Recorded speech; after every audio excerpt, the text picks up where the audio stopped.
Episode 36. Kenapa, Vi? Tanya Mita sedikit curiga karena tiba-tiba ekspresi adik perempuannya berbeda. Via seperti mencemaskan sesuatu. Tidak apa-apa, Kak. Kakak bisa temani aku ke rumah sakit. Tanya Via. Ada apa? Aku belum sempat cek kehamilanku, Kak. Mas Akmal sedang sibuk. Katanya ada proyek penting untuk beberapa hari ini. Kalau kakak tidak keberatan temani aku. Kok bisa samaan gitu ya, Vi? Mas Gio juga sibuk sekali karena akan ada acara ulang tahun kantornya. Vi, minggu depan temani kakak ya ke acara kantor Mas Gio. Soalnya kamu tahu sendiri kan ada Mas Farel di sana. Apalagi dia belum tahu kalau kakak sudah menikah dengan Mas Gio. Kakak bingung kalau sendirian. Boleh, Kak? Sekalian aku ingin lihat reaksi Farel saat tahu kalau kakak menikah dengan Mas Gio.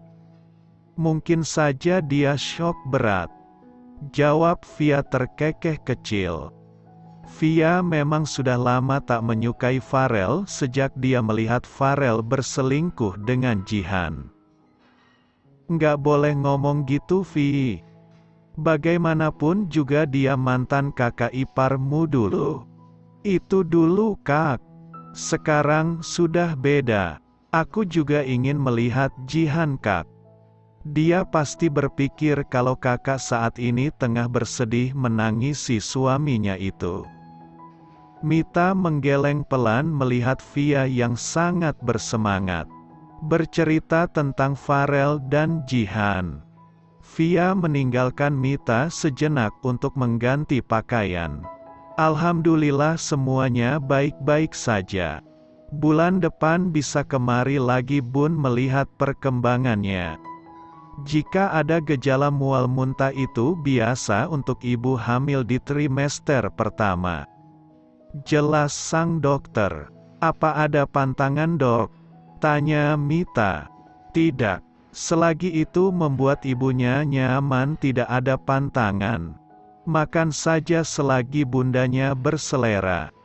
Nanti akan saya resepkan vitaminnya ya. Selamat untuk kehamilannya, Bun.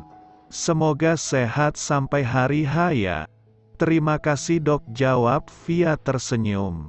Manis sambil mengusap lembut perutnya. Mita pun juga tersenyum bahagia melihat Via yang sebentar lagi menjadi seorang ibu. Perempuan kecil yang dulunya selalu bawel dan ikut kemana dirinya pergi kini akan menjadi seorang ibu.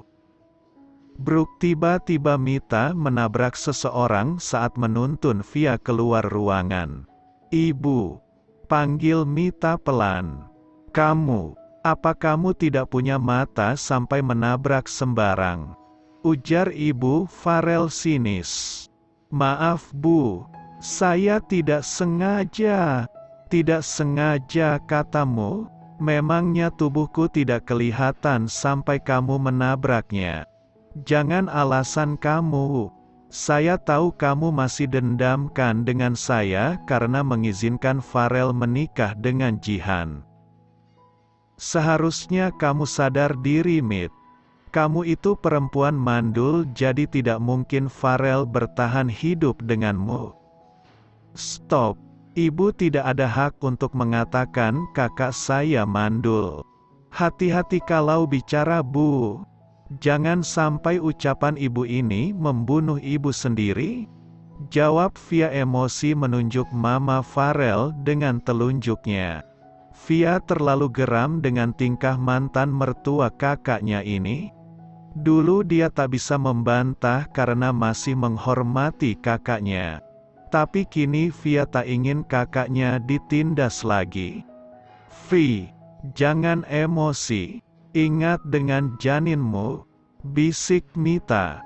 Cih, tahu apa kamu dengan ucapan saya?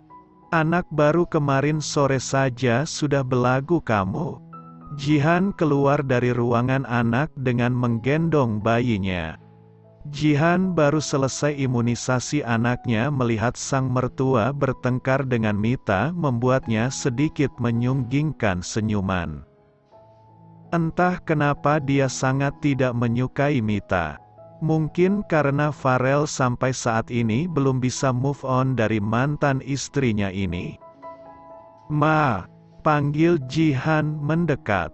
"Kamu sudah selesai, Ji?" tanya Mama Farel dan diangguki Jihan. "Kamu lihat ini?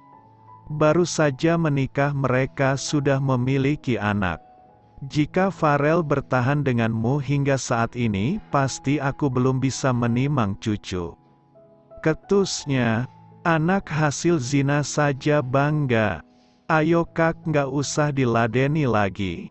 Berlama-lama di sini membuatku gerah melihat pelakor ini," ujar Via menarik tangan Mita lalu mengajak pergi. "Brengsek kamu," pekik Jihan yang tidak terima dengan ucapan Via, tapi dia tak bisa mengejar Via karena sedang menggendong anaknya. "Kak, jangan selalu mengalah dengan mereka. Ingin rasanya aku mencabik mulut mantan mertuamu itu," cerocos Via kesal. "Vi, tak ada gunanya melawan mereka, Vi. Jika kamu emosi sama saja kamu seperti mereka. Kak, ada kalanya kita mengalah, tapi jika setiap bertemu selalu dihina, siapa yang tidak marah?" Aku setiap melihat Jihan ingin rasanya melemparkan saus cabai ke wajahnya agar dia kepanasan. "Vi, sabar. Ingat ada janin di rahimmu. Tidak baik terlalu emosi." "Astagfirullah Kak." Aku gemes melihat mereka, ucap Via sambil mengelus lembut perutnya. "Aku hanya ingin pertanggungjawabanmu. Tidak yang lain," ucap Peter menggebu-gebu. "Apa yang harus saya pertanggungjawabkan, Pak Peter? Selama saya bersama anak Anda sekalipun, saya tidak pernah tidur dengannya," tegas Gio. "Mana ada maling mau mengaku. Sekarang anak saya hamil dan ini jelas-jelas anak Anda. Anda punya bukti kalau itu anak saya?" Tantang Gio dan Peter diam sejenak. "Setidaknya Anda nikahi Angel sampai anak itu lahir dan kita tes DNA setelah itu." "Tidak segampang itu, Pak. Saya sudah memiliki istri yang sangat saya cintai," jawab Gio membuat Angel tertunduk.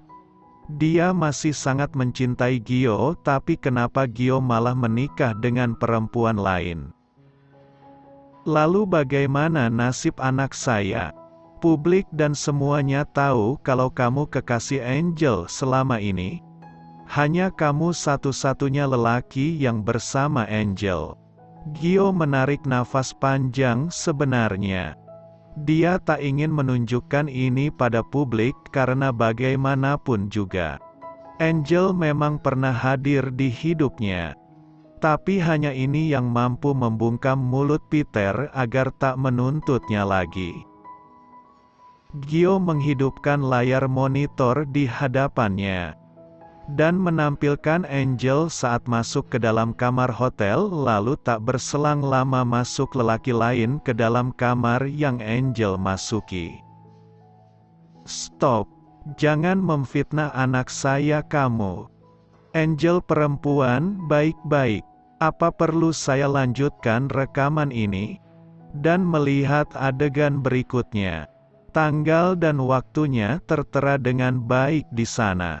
Ancam Gio membuat Peter menggebrak meja kesal. "Bahkan lelaki yang menghamili Angel pun saya ketahui. Saya bisa hadirkan dia di sini jika Anda mau. Tapi jika untuk pertanggungjawaban saya tidak bisa memaksanya," jawab Gio tenang membuat Peter geram. Kenapa dia yang ingin menjebak Gio malah dia yang terjebak dengan situasi memalukan ini? Peter segera menarik Angel keluar dan Gio menjelaskan pada semua rekan wartawan. Kalau dia sama sekali tak pernah menghamili Angel, dia sudah memiliki seorang istri yang dia cintai. Pada saatnya nanti akan saya kenalkan pada kalian semua. Jelas Gio lalu pamit. Satu-satunya orang yang ingin dia temui saat ini adalah Mita sang istri. Dia merindukan istrinya. Kakak mau kemana setelah ini? Tanya Via. Butik dek. Ada pakaian yang harus diselesaikan, jawab Mita pelan. Via tahu saat ini kakaknya ini tengah bersedih karena ucapan mantan mertuanya tadi. Via ingin menghibur kakaknya tapi Mita kekeh ingin pergi. Tiba-tiba ponsel Mita berbunyi. Halo, iya iyo. Kamu di mana sayang? Aku mencarimu di rumah tapi kamu tidak ada. Mita melirik ke arah jam tangannya. Masih pukul 11 pagi, kenapa suaminya sudah pulang? Kami sakit. Kenapa pulang cepat? Tanya Mita khawatir. Tidak. Aku merindukanmu. Jawab Gio tersenyum manis di seberang sana membuat Mita tersipu malu. Aku segera pulang, jawab Mita lalu menutup ponselnya. Vi, kakak pulang ya. Nggak jadi ke butik. Masmu di rumah. Dia meminta kakak pulang sekarang. Ada masalah kak? Tanya Via yang ikut khawatir. Tidak, hanya ingin pulang saja. Kangen katanya. Bisik Mita sambil tersenyum kecil membuat Via mencibir. Yang pengantin baru, goda Via. Membuat Mita mengusap lembut perut adiknya ini. Doakan kakak semoga cepat menyusul ya.